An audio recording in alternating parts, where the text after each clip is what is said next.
Good afternoon. I'm Michelle Williams, Dean of the Faculty here at the Harvard T.H. Chan School of Public Health. It's my pleasure to welcome you to our When Public Health Means Business series. Today, we will focus on health, wealth, and the role of justice. Here we are, edging towards the close of 2020. And like many of you, I'm overwhelmed with what has been an enormously complicated and enormously taxing year. Just yesterday in the United States, we crossed a grim threshold. Over 200,000 Americans dead of COVID-19. Over 200,000 loved ones. To put this number into some context, that's more lives lost than in our country's last 5 wars combined. In addition to this, we are mired in one of the worst public health crises this country has ever seen. We are witnessing a long overdue racial reckoning that has resulted in large-scale protests across the country. After the tragic passing of Justice Ruth Bader Ginsburg, we are now beholden to an all-out Supreme Court confirmation fight in the middle of an election. Both outcomes will have massive public health implications for decades to come. Climate protection, voting rights, healthcare access, women's reproductive health, all of it is on the line, and all of us will be impacted in some form. And on top of all of this, we are in the middle of a crushing economic collapse that has disproportionately affected Black, Brown, and low-income families across the country. These are heavy burdens for sure, but just as heavy is the starkly revealed truth that a person's experience in this country depends on the color of their skin. That truth is a reflection of the vast and entrenched disparities, not just in the everyday overt discrimination many of us face, but in the conditions in which we are born, grow up in, and live out our lives. COVID-19 or not, social determinants are the key drivers of health outcomes. When we are denied equal healthcare, equal education, equal access to healthy foods and healthy neighborhoods, you're denied equal opportunity, and that just cannot continue. You know, this past weekend, in an interview with the New York Times, comedian Chris Rock said something that was quite provocative. He said, Dr. King and those guys were amazing, but they knew nothing about money. They didn't ask for anything. At the end of the day, the things we got was just, hey, can you guys be humane? If they had to do it all over again, in hindsight, said Chris Rock, there would be some attention paid to the financial disparities of all of the years. Funny? Sure, Chris Rock is a comedian, but here's the thing. Chris Rock's point was that our current national conversation around racial inequalities must include a discussion of wealth disparities. And I'll take it one step further. We cannot talk about health and race without also talking about wealth and race. Health and wealth disparities are intertwined, and as such, they are public health crises. This is a complicated and sometimes very difficult conversation to have. But it starts by inviting people across sectors to have raw and honest conversations, such as the one we are hosting this afternoon. Many of you have heard me say public health is not a moment, it is an enduring movement. And this urgent movement must belong to all of us. Those of us in public health need to continue our fight. Those of us in business need to open our hearts and our doors to stay open to change. And those of us in government need to keep fighting for the people and the policies that will make this fight winnable. because now is the time to get this right. And so with that, please welcome Deirdre Bosa from CNBC. Deirdre, welcome and thank you so much for helping us continue this very important conversation. Thank you so much. Dean Williams and everyone, thank you so much for having me here. I feel honored. And Dean Williams, I love how you shared some words from Chris Rock. And it is funny how in this crisis, comedians in a few cases have really been the ones able to find the right words. I'm reminded when you were talking about Chris Rock, about Dave Chappelle's Netflix special, 8 minutes, 46 seconds. Yes. That was so moving. We sat down and watched that together and don't necessarily know where it's going to go, but it leaves you almost quite speechless. So I love that example that you used. The second thing I wanted to say is just a little disclosure. I'm Canadian, like one of your previous moderators. So the idea of speaking about public health and discrimination, especially with this esteemed group, it quite frankly was a little intimidating for me at first. Growing up in Toronto, I took universal healthcare for granted. I'd been told that Toronto was the most diverse, multicultural city in the world. But of course, for many of us, this year has laid bare some really hard truths. I was looking up some statistics, and even in Canada, where I can't tell you how many people have told me over the last few months and few years, they'd like to just, run up north to the border.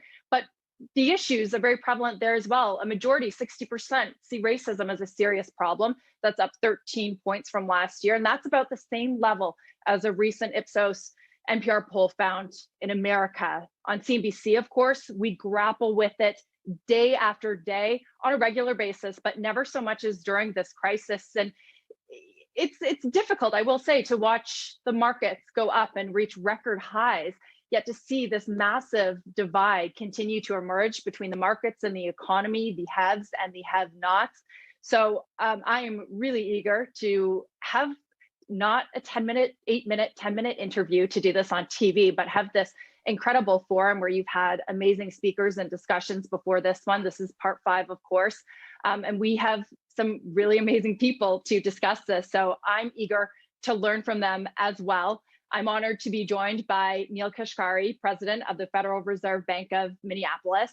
We've also got Professor David Williams, chair of the Department of Social and Behavioral Sciences at the Harvard Fda Changed School of Public Health.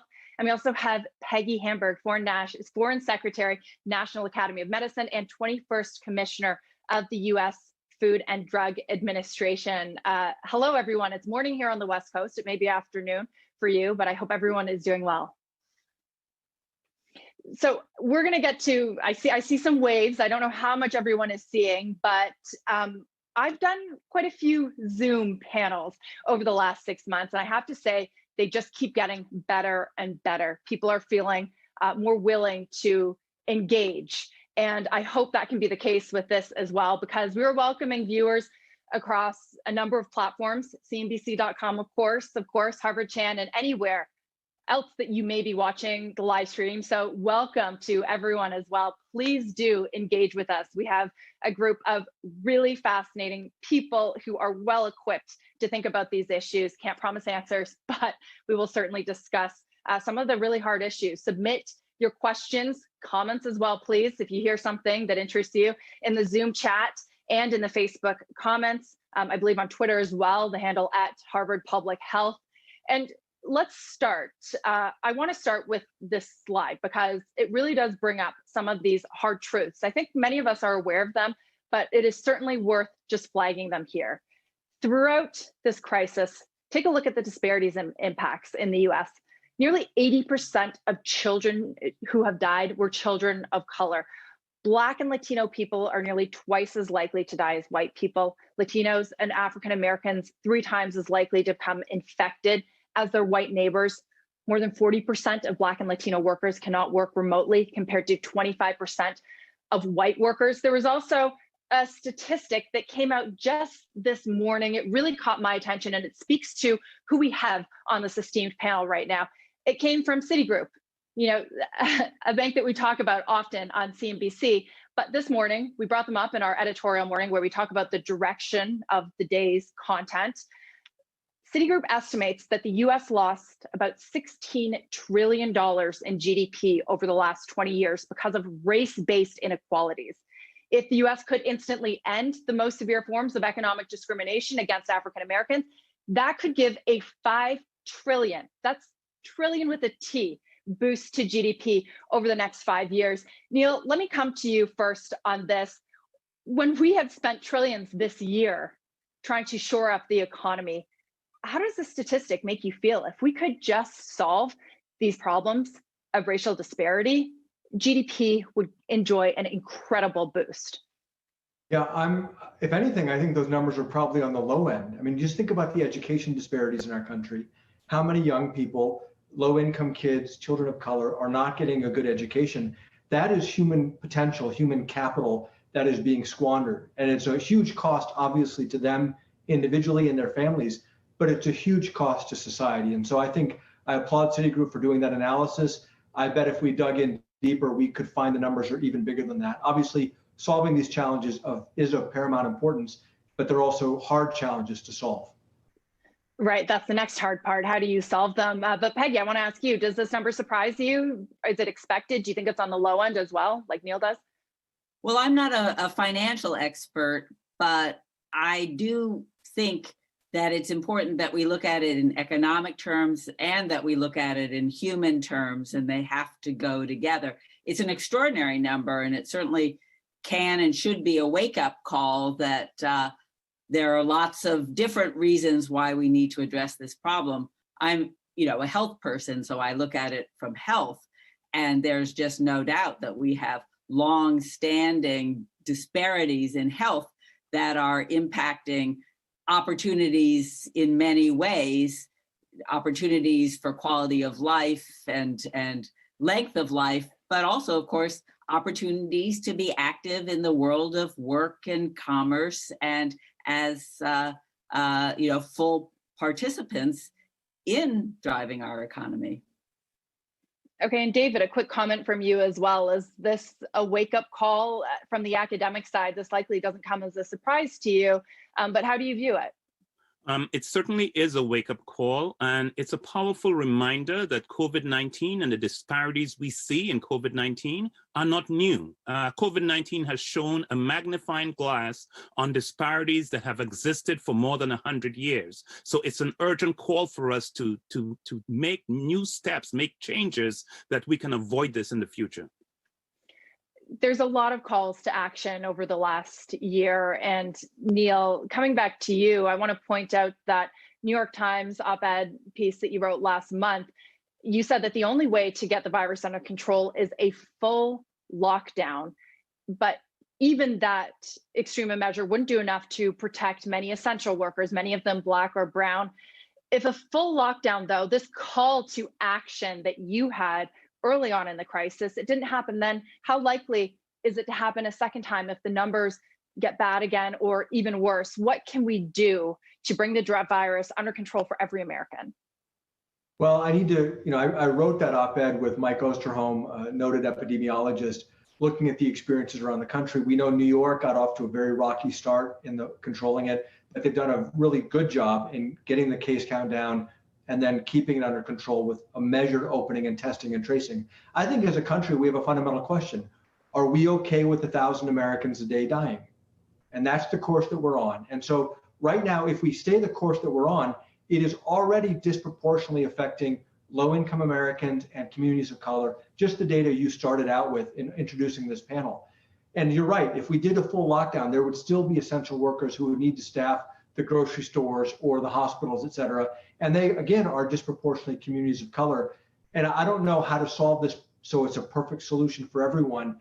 But if we stay on the path that we're on with 1,000 Americans dying a day, that is devastating for the country, for those families, and disproportionately affects low-income people. I believe we can do better than that. Peggy, did you think that a full lockdown is necessary? Do you think that this is still something we need, even if we may never get there? I don't think realistically that is going to happen, but I think what we need to do is really follow science and good public health practice. We can have an approach that is modulated in different ways depending on the circumstances. In different parts of the country, but we have to know. We need a strategy. We still don't have a national testing strategy. We still don't have availability of all the testing that we need. Without that, we don't know where the virus is and where it's moving. And we're still not seeing, it's extraordinary at this point, people following the guidance that is so important in terms of social distancing, wearing masks, hand and respiratory hygiene.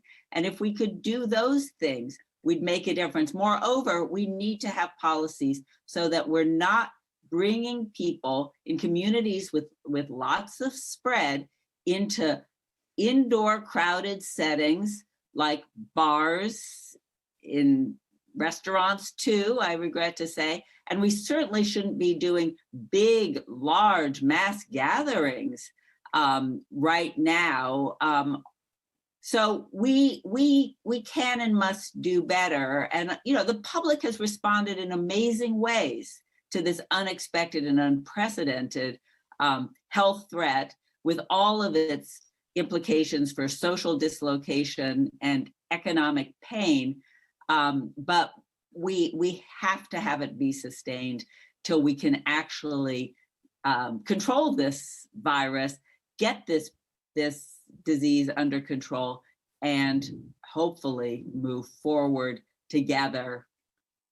Yeah, I think what everyone I'm hearing agrees with is there needs to be more done. This is far from over, and there needs to be some coordination. Of course, I also want to talk about the wealth gap, and the wealth actually is crucial to closing any health gap that we've been talking about. There's the have and have nots in public health as well as in the markets when it comes to wealth.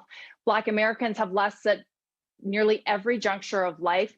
In the New York Times, Ron Lieber and Tara Siegel, they broke out all the ways that Black Americans have less than whites. And if you haven't taken a look at it, those in our audience, I recommend. It's a really good visual that really hammers home what that disparity is. According to the Urban Institute, the gap in the home ownership rate between Black and white families in the US is bigger today than it was. Legal to refuse to sell someone a home because of the color of their skin, which is quite jaw-dropping. And I also just wanted to drop in an anecdote. This is something that we've been looking at CNBC as well. My colleague, Diana Olick, she did this great piece about Achille Ackridge. She's a Black homeowner in Maryland who had all the right statistics.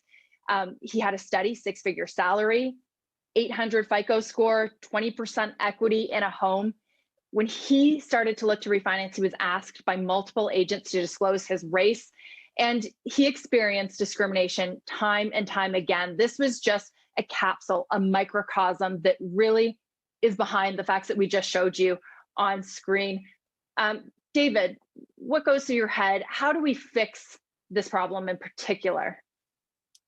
There's a lot that we need to do, and we need to keep in mind that the fact that a problem exists is not by chance. It's not an act of God. It's not an accident. It really reflects the successful implementation of social policies in the past. So, for example, the fact that African Americans own homes at a markedly lower rate reflects the exclusion of African Americans in the post-World War II era, when homes and mortgages were made readily available to Americans, and populations of color really were by policy prevented from fully capitalizing on those opportunities. I like to think that we need to build communities of opportunity. Communities of opportunity where individuals have access to high quality education, have access to good paying jobs. And we need to think strategically of the policies we can implement to create opportunity so that everyone can benefit. And as the data shows, we all benefit when we take care of those who are left behind.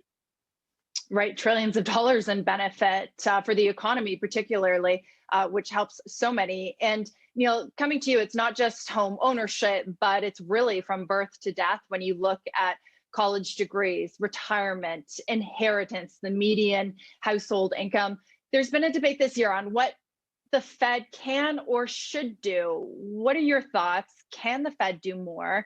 And is it in a position that it should be? Well, The accumulated wealth gap, this is the accumulation of disparities over many generations, and they add up and they get passed down from one generation to another. The key question right now is, can we stop it even from getting worse? Because on the course that we're on, with the education disparities that you talked about, with the economic disparities, the opportunity disparities, these gaps are just going to continue to grow as they get passed on from generation to generation. In terms of the Fed, we have lending powers. We have the ability to lend into the economy. We don't have the ability to make grants, as an example. So one thing that we're doing at the Minneapolis Fed is we've launched a research center called the Opportunity and Inclusive Growth Institute to focus the research of our brilliant PhD economists to try to understand these gaps, the root cause, and what potential solutions are. Even if they're not solutions the Fed directly can control, if we can arm Congress and other policymakers with the best data and analysis so they can craft fiscal policy tools, then we want to do that. That's a role we can play. One direct role we do have is in overseeing banks through the Community Reinvestment Act to encourage banks to make credit widely available. We are doing that. We need to continue to do that. And I think we're just updating how we do that. That's a small piece of a much bigger story, but we're going to do whatever we can, recognizing that our tools are limited. And Peggy, for you in the public health space, how important is it that institutions that perhaps they don't have a mandate to address these issues, but perhaps that's changing? How important is it that they bring that into the fold, that they have a focus on this and create policies that do address racial inequalities, wealth inequalities, and how does that trickle down into public health? Well, one of the great lessons that I learned early on in public health, I certainly wasn't taught this in medical school, is that a lot of what's really important for health happens outside of a clinical care setting or a hospital, and that health isn't just the absence of disease, but it's the conditions that can support health and can support wellness and quality of life. And I think, when you look at all of the health challenges before us, it's not just your genetic makeup or your exposure to a specific disease, but it's also your income and your SES, your occupation, your educational status, your housing situation, and of course, issues like nutrition and ability to exercise and other things. The so-called social determinants of health are at least as important as other factors. And so we really have to rethink how we address health, how we care for health, how we support it. And that requires, a very multifactorial, multidimensional approach, and not just thinking about what happens to you when you get through the clinic door. It's a whole other discussion, which is an important one in terms of disparities in quality of care, access to care, and access to health insurance. But I think, we really need to reframe how we think about health. Right, and a lot of these are, existential questions that will be determined and debated for many years to come. So I like this question from Megan in the audience. She says that the pandemic is devastating communities of color right now. What can we do in the next few months to actually help them? And David, I'll direct this one to you at first. Yeah, I want to talk about the depth of the impact of the pandemic first. Before the pandemic came, Black children are 3 times as likely as white children to lose a mother by age 10. And Black adults are twice as likely to lose a child by age 30 and a spouse by age 60. So I'm saying because of the pre-existing disparities in health, we already have massive loss of life. And when we see these losses, you're also losing economic supports within the community, in addition to important social ties. So the pandemic is just making things a lot worse. And we talked about the racial gap in wealth. A report from the Federal Reserve Board shows for every dollar of wealth white households have, African-American households have 10 pennies and Latino households have 12 pennies. And when you have little wealth or no wealth, you're one paycheck away from being homeless. You're one paycheck away from being able to take care of your family, feed your family. And so that we have done some things along the lines of relief, but we've not done enough. And a lot of times when we provide assistance, we look at income. I have argued we need to look at wealth, because if we look at income, we understate the depth of economic deprivation that some households have, and we can make a difference. We are the richest country in the world. It's about what are our policy preferences. What do we want to do? We can do better than we're doing right now. David, what can we do in terms of immediate action? Any ideas? You know, we have there was some limits on mortgage on protecting individuals who couldn't pay their mortgage. Many of these things are expiring. Similarly, for utilities, many families, unless we act, will lose their utilities in the next few months, will be put out of their homes, whether they're renting or purchasing in the next few months. So there is economic benefits that could be targeted to disadvantaged Americans that would make a difference for them providing for their families. Neil, has the administration, Congress, but also the Fed, there's been a lot of very big actions that have been taken, a lot of money put into the system, but does it address the people that need it most, whether that's lending facilities or the PPP or the potential of more stimulus? Well, I think Congress acted very boldly early on in this crisis. I mean, much to, I think, at least to my surprise, I was surprised how quickly they acted and how they came together and were very generous. And one of the things we learned in the 2008 crisis is we were too targeted in our responses. And so one of my recommendations was err on the side of being generous. So for example, extending the additional $600 a week in unemployment assistance, that was very powerful in helping families pay their credit card bills, put food on the table, pay their rent, pay their mortgage.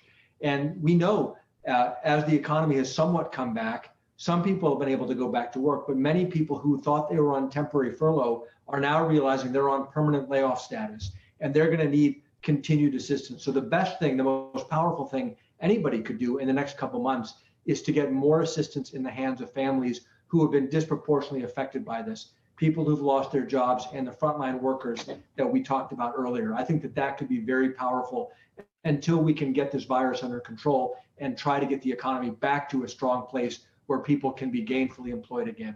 That's something that could happen quickly if Congress comes back together to take the action. Are you optimistic that will happen quickly? I think you said but I think also many others were surprised that Congress was able to get that fiscal stimulus, that first round together so quickly. Is that going to happen? I mean, what are the stakes? I mean, the stakes are huge for the economy as a whole, for all of us, but especially for those families who are directly affected.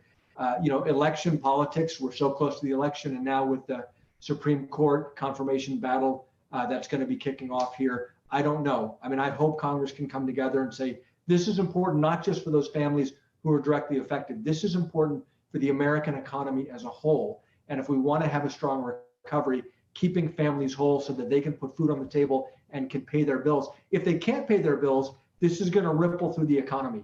Because if somebody can't pay their rent, then their landlord can't pay his or her mortgage, and then the losses roll up into the banking sector. So it's actually in all of our interests to make sure that families can continue to put food on the table and pay their bills until we can get this virus under control. Right. I'm sure we all agree how high the stakes are, but a quick show of hands, because I'd love to just get all three of your answers to this. Are you optimistic that we get more much needed fiscal stimulus before the end of the year? Yes or no? Yes is a hand up. No is a hand down. Okay, so, you know, clearly there's a lot of work to be done. And Peggy, you ran the FDA. We've been talking about how a lot of these issues certainly precede the pandemic. Do you think that there has been enough decent investment in public health? Do you think that will change?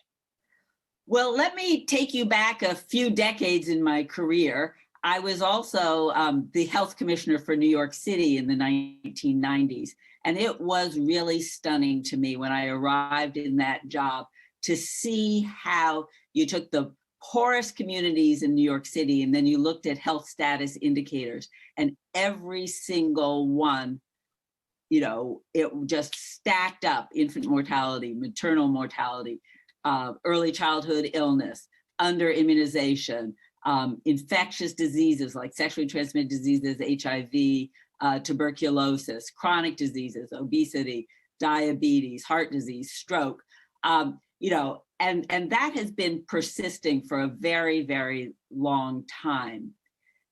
Then you look at, how are we doing addressing those problems in terms of our healthcare system? And we know that many of those people with problems aren't getting access to preventive care and services. They're not getting access to appropriate ongoing medical care.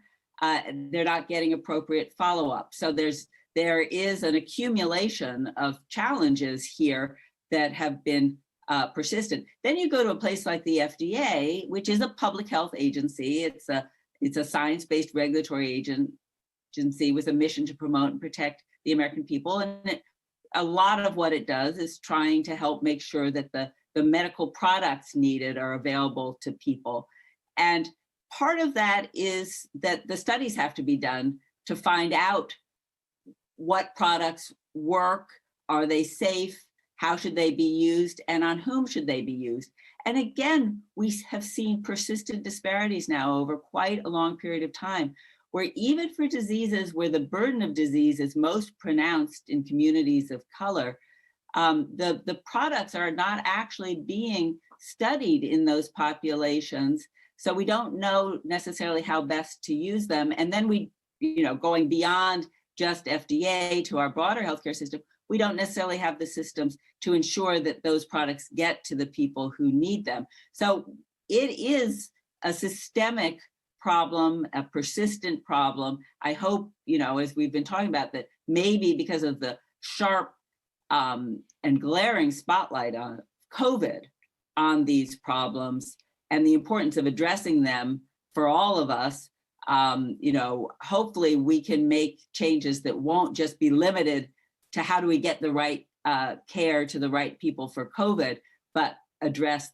some of the fundamental problems and concerns. And Peggy, I think that fits into what David was talking about earlier, is that the pandemic has laid bare a lot of these inequalities and lack of resources that existed well before the pandemic. And David, it's interesting, especially when we talk about the FDA and the government's response to the pandemic. And in many cases, at least on CNBC, we're seeing businesses sort of come forward and perhaps, what's the right way of saying it, pick up the slack. You have drug makers saying that they will not release a vaccine unless it is properly tested, unless it is safe. Should we be relying on businesses to do that? How do you judge also the role of public health authorities throughout the pandemic? I mean, we have, I go back to the importance of the point Peggy made about the importance of the science. We need to follow the science. And I think good scientists have protocols that they follow in terms of the development of the vaccine. One of the challenges we face in our society that there are so many voices and we don't have the leadership and the coordination and speaking with one voice. And we live in an era when persons decide on what facts they would like to accept and what facts are alternative facts. And that is not helpful for providing the American public with a consistent message. I think the bottom line is we need to do due diligence and develop the vaccines and build the trust that we need with communities, that they can trust the science that has taken place, and to know that the vaccines would be safe and you wouldn't have to worry about using them. But there's work we need to do in that space because of the mixed messages that people have received so far. And I think with this topic, we've sort of hit a nerve from our audience, which is great. I love seeing this participation. Neil, let me pose this one to you. This is from Valeria on Zoom. She asks, how can we gain confidence back in the institutions that are supposed to protect us after the CDC first stated that masks don't work when we knew all along that they do? How much, especially given how much they're being politicized? David just gave a good response on this, but she says it's discouraging what we're seeing. Neil, do you agree? How do you judge the response and the politicization of essentially science? Well, people need to have confidence, just as David said. We were all hoping for, fingers crossed, for a vaccine that could come and finally get this virus under control and let us return to normal, the way life was in January or earlier. But unless people have confidence that the vaccine has gone through all of the appropriate testing, we're already seeing it in surveys. How likely are you to take a vaccine? The trends seem to be down because people are losing confidence. So it's essential that the scientists speak up. And I think, I talk to a lot of health experts like Peggy, like David, their peers. There's a lot we don't know about coronavirus. So I'm not going to criticize that, hey, we thought something 6 months ago and now we've learned and now we've changed our views. That's the nature of discovery. That's the nature of something new, a new disease. But I think it behooves all of us to be honest about what we know, to be honest about what we don't know, what we think we know. I think the American people respond very well if they are told the unvarnished truth about what we know, what we don't know, and what we are still trying to find out. And then they will respond. They'll take that on board and they will respond. So I was pleased personally when I saw the CEOs come out and say, we're not going to move forward with the vaccine until it's gone through all the protocols. That gave me more confidence as an individual who does someday want to get a coronavirus vaccine. I think the more people can speak out about that and say, we're only going to do the right thing based on the science for the American people, I think then that can help restore confidence. I have to say, we got to go to Peggy on this. I was going to say, go ahead. As a former FDA commissioner and also someone that has done clinical research in the past in the drug development area for HIV/AIDS, it actually made me deeply sad to see that statement. On the one hand, I was glad because I think many different voices need to be brought to the table to say this is too important. We cannot let politics interfere with the science. But it almost is like a given. I mean, what company would want to move a vaccine into the marketplace if the studies hadn't been done and we didn't know about its safety and its effectiveness?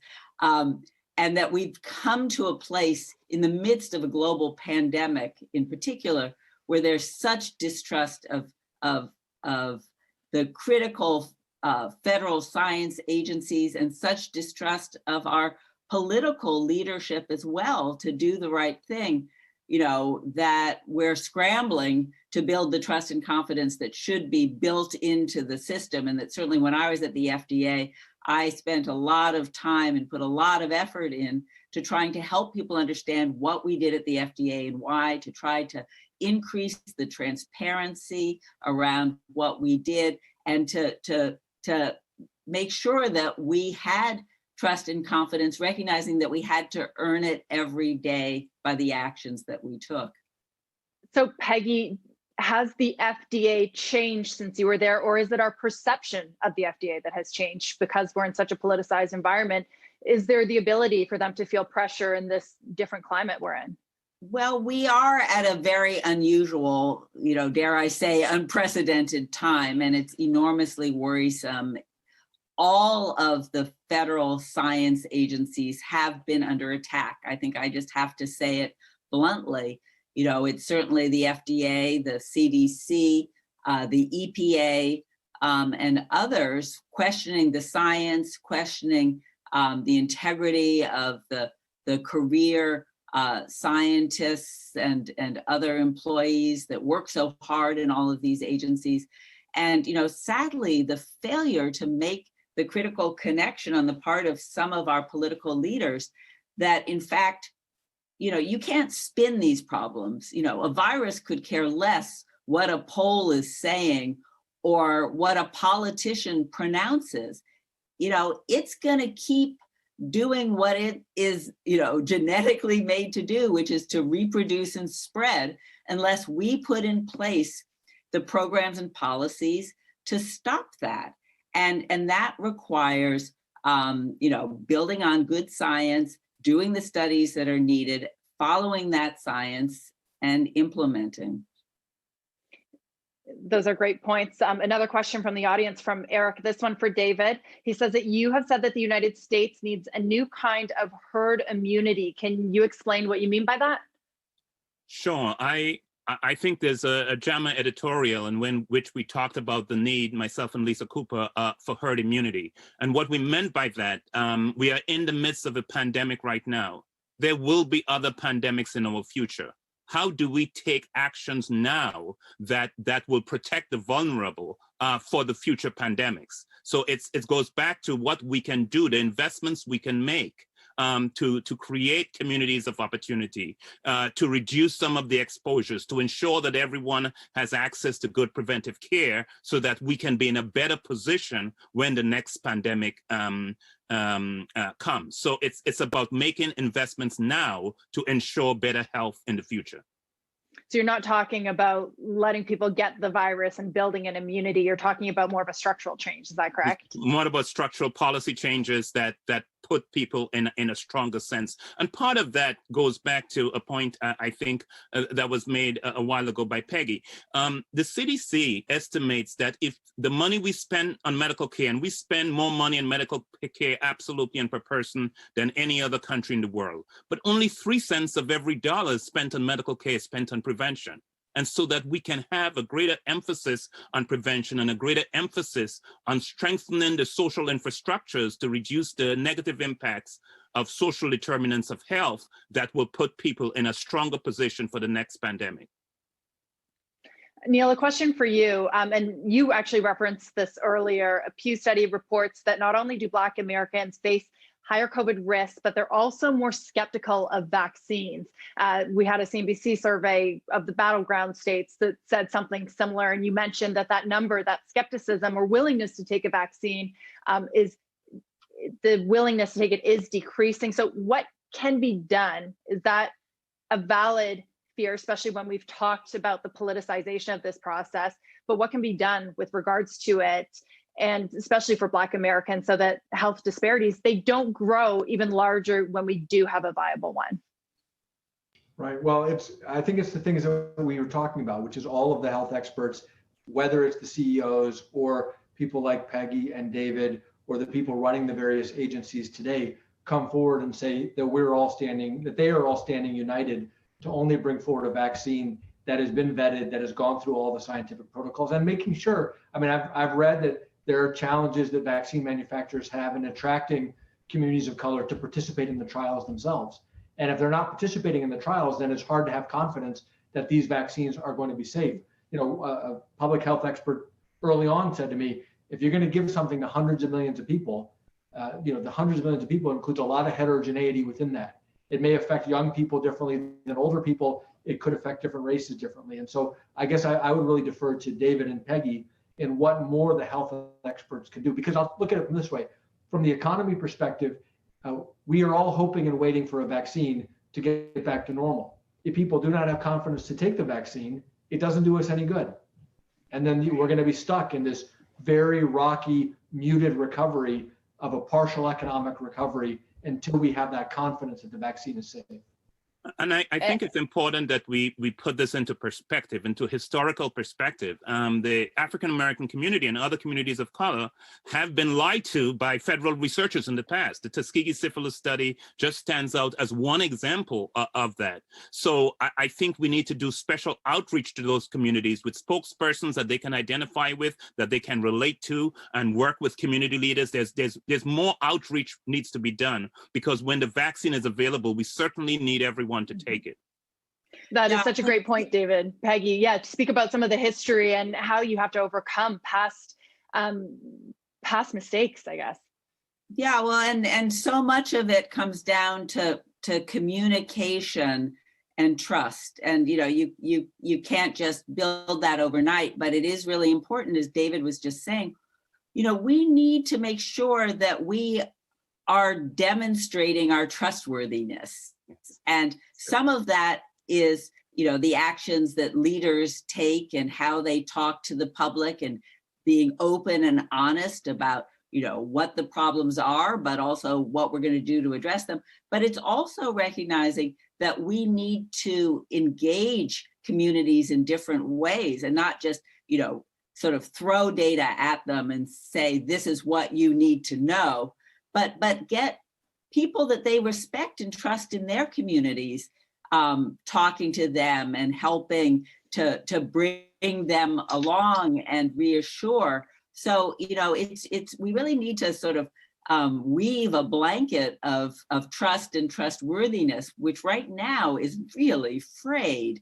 And this political environment every time I think maybe we're making progress, it's like people start, pulling at it and cutting holes in it and undermining it. But if we can't get this right, none of the rest of it is going to come together. And that it was mentioned about the Tuskegee experiment, and that has had lasting effects in terms of willingness of communities of color, and particularly the African American community, to participate in clinical trials. Because they know that they weren't dealt with honestly. It was a study to look at the pathology and disease progression of syphilis, but individuals didn't understand that they weren't receiving a treatment that would work. It was, it was unethical. And in retrospect, we were studying the pathology of racism, really, that these lives were expendable. Because there were some scientific questions that we wanted answered in the research community, and people have recognized how wrong it was, apologized officially for it, and tried to overcome it. But we're still seeing that. Going back to my tenure at FDA, I'm sorry for the long answer, but we were working to try to bring more people of color into clinical trials, particularly on diseases that disproportionately impacted those populations. And it's crucial for COVID that we understand the impacts of the vaccine and other potential therapeutic interventions. But it's very hard to engage certain populations in these trials for reasons of this distrust. And also, these trials often are done in elite research institutions that people don't, even know about the studies, and it's hard to get there, and it has all kinds of additional requirements that are hard to understand. So we need to think about even doing clinical research differently to sort of bring it to the people where they are and help them understand why it matters for them and for the people they care about and love. Mm-hmm. So there's history here to overcome. Communication, I believe all three of you have said, is essential. But let's take this one step further. It's not just about vaccines, it's about vaccinations. And of course, we live in a capital market. On CNBC, we talk day in, day out about these trials that may or may not be promising, but inevitably there will be issues in terms of access to vaccines and therapies. And for people who have money to pay for access, Neil, what are your thoughts here? What does that next stage look like once we have one? Who's going to be able to have access? How important is that it goes to the right people? And how optimistic again are you?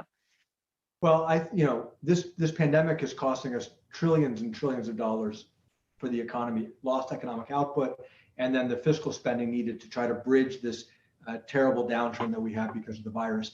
Any amount of money that the government needs to spend that can shorten the duration of this crisis from 18 months to 17 months, whatever, it will more than pay for itself by reducing the economic damage and the cost to support people who've lost their jobs. So my humble advice is, whatever the vaccine costs, the government should make it widely available for free to anybody who needs it, whether it's a vaccine or a therapy. This will pay for itself many, many times over just by getting this virus and getting the crisis under control. But then I have to defer to Peggy and David in terms of when the vaccine becomes available, who gets it first and how's it rolled out. I know that there are sophisticated deliberations that need to take place. I'll defer to them, but any amount of money that could be spent to shorten the duration of this crisis will more than pay for itself in terms of the economy. I want to take another question from the audience, this time Alexis. Let's pose this one to David.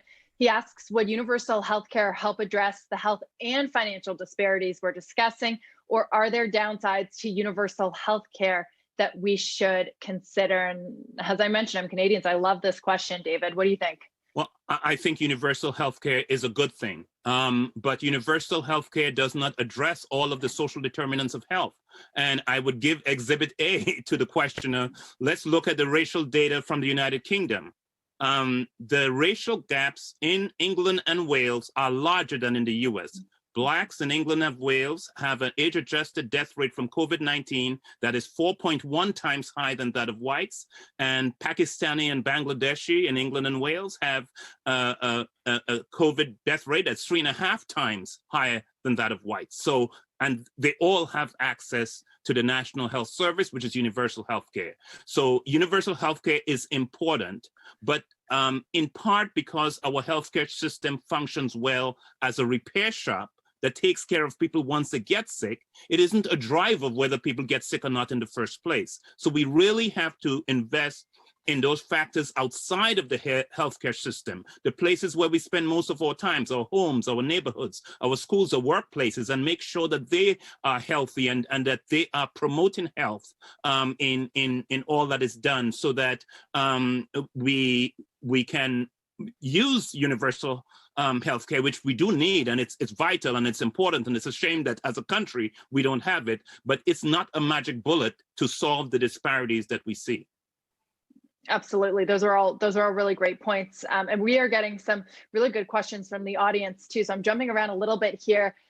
But this one caught my eye, particularly from Christina, because I started this by saying, I feel uncomfortable watching the markets go up. I cover technology. So some of the biggest tech companies in the world have created so much wealth at this time, but then there's small businesses, and we've started to hear from a lot of them more than we ever have in the past, at least since I've been at CNBC.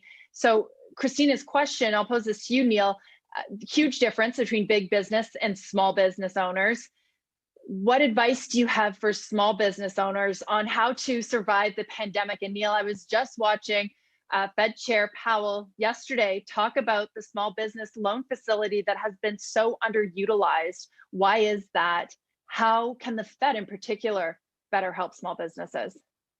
Well, one of the things Congress did that was very powerful was the original PPP program, which, as you know, it's a loan, but it becomes a grant if you keep your employees. That was very powerful because a lot of small businesses and mid-sized businesses that I've spoken with say, hey, a loan doesn't do us any good. Our doors are shut. They've been shut for months. We don't know when we can reopen. We can't afford to take out a loan that we may not be able to pay back. They really need a grant.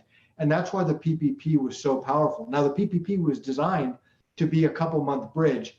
Believe it or not, back in March, we were all hopeful, maybe this will just be a couple-month event. We shut down hard for a couple months. We get it under control. We go back to normal. And that's what the PPP was designed for. So the Main Street program, which is what you're referencing, has had very little take-up because it is a lending program. And many businesses are simply saying, we don't need a loan. We need more direct fiscal support, which is a grant. Unfortunately, the Fed does not have the ability to give grants. That can only be done by Congress. So this is, I hope, back to our earlier conversation, I hope both parties come together and say they're going to take more action to support people who've lost their jobs, but also to support the small businesses. We are seeing thousands and thousands of small businesses across the country shutter. And you think about that, the recovery is going to be much slower. That small business, that restaurant that goes out of business, there's going to be a vacant storefront for 6 months, for a year, till a new business can form, can take that space, can hire new staff. It's going to be a much slower recovery if we allow these thousands and thousands of small businesses to go out, to go under. And that really is where Congress is going to have to step up. And yet all three of you are skeptical that we can get more fiscal stimulus this year, at least, because of the deadlock in Washington. Peggy, how do you view, I know that you're on the public health side, but how critical, if you could draw the line between public health and small businesses, particularly when it comes to insurance, what is the link that you see there? How important is it for us right now as a country, as an economy, to help small businesses? Well, I think it's crucially important. The strategies to most effectively do it are definitely outside my domain of expertise. But I think, that is what keeps so many communities, chugging along. And so many families are depending on, small businesses, both for their employment and for other vital services in their community. And we have to think holistically. We can't just have a million siloed programs. We have to recognize that we have to come together to do the things necessary from a public health perspective to control this pandemic. We have to support people in their critical needs, and doing some of the public health measures have, unfortunately, caused huge dislocations in our economy, including small business. And so we have to do our best to help shore that up in the short term, enable us to continue to do those public health measures that may not allow the full benefits of opening up to small businesses. So we have to sort of be working hand in glove as we move forward towards hopefully a better future. Right, and behind small businesses and individuals as well, the banking system, right? And David, let's go to you on this one, but it's never been particularly fair or friendly to Black or brown people. This again precedes the crisis. You look at something like predatory lending or access, simple access, the underbanked. It's a shockingly still big population in the United States. Have you seen any changes there? Has that been magnified throughout the pandemic? How do we make sure that we don't let any progress over the last few years roll back? Yeah, you're right that it's an area of enormous challenge. It's an area where high quality research studies have documented that Blacks and other populations of color experience discrimination in terms of access to credit and access to mortgages and access to loans. So it is an area where we need to think of what we can do to be more effective and to provide user-friendly services to populations of color and to poor communities. It's an area where that kind of investment is vital as we look to the future and we want to engage everyone fully in the American economy. Right, and Neil, come to you on this as well, because we have seen language from the Federal Reserve this year focusing on these underrepresented groups. What can the Fed do? In your view, how has the banking sector changed or not changed? Well, it's a long, persistent problem. I mean, the Federal Reserve has very aggressive programs. We have bank examiners to go in and look at how banks are making lending decisions. And the data is mixed. On one hand, you do see studies where there are clear racial disparities, and then the banks will also say, well, there are also income disparities. And so, it's a complicated issue that goes back to the fundamental disparities in our society, from education to jobs to economic opportunity. I mean, the analogy that you gave at the start about, I think it was an African-American gentleman who had very high credit score, strong income, and he was asked his race on a bank application.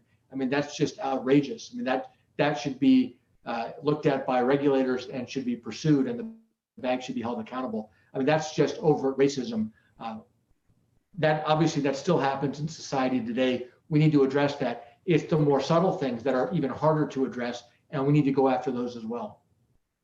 Yeah, I think all of us were blown away by that story, and it was so important to get on a CNBC, and it fits into this theme that there's perhaps a mythology that we have achieved great racial progress, yet we've talked a lot about the examples today where that's just simply not true, not the case at all. So let's end. We're short on time now, but I do want to get perhaps a bit of optimism from all of you. What are we doing right? Let's start with Peggy. How do we move forward to reconcile that myth, perhaps a hopeful one, and the reality that we're actually in and that perhaps is being exemplified in this crisis?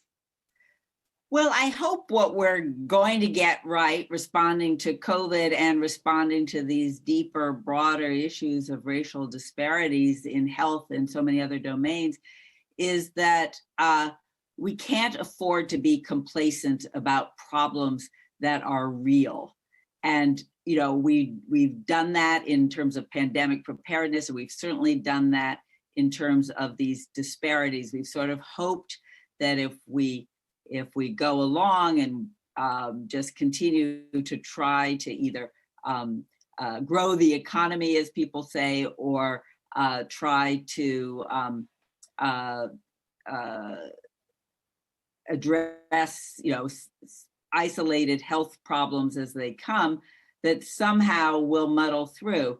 But we really have to recognize that some of these problems are just going to deepen, they're going to keep cycling back, and they're going to feed on each other in devastating ways.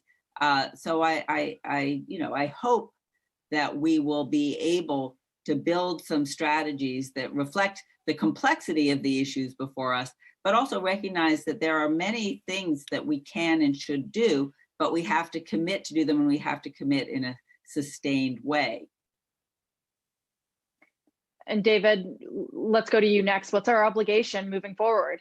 Well, I think I am inspired by my students. I'm inspired by the young people in America who, of all racial backgrounds, who are saying enough is enough and are marching, have gone to the streets to say they want a better future that is more fair and just for all Americans. So that movement is a source of inspiration to me.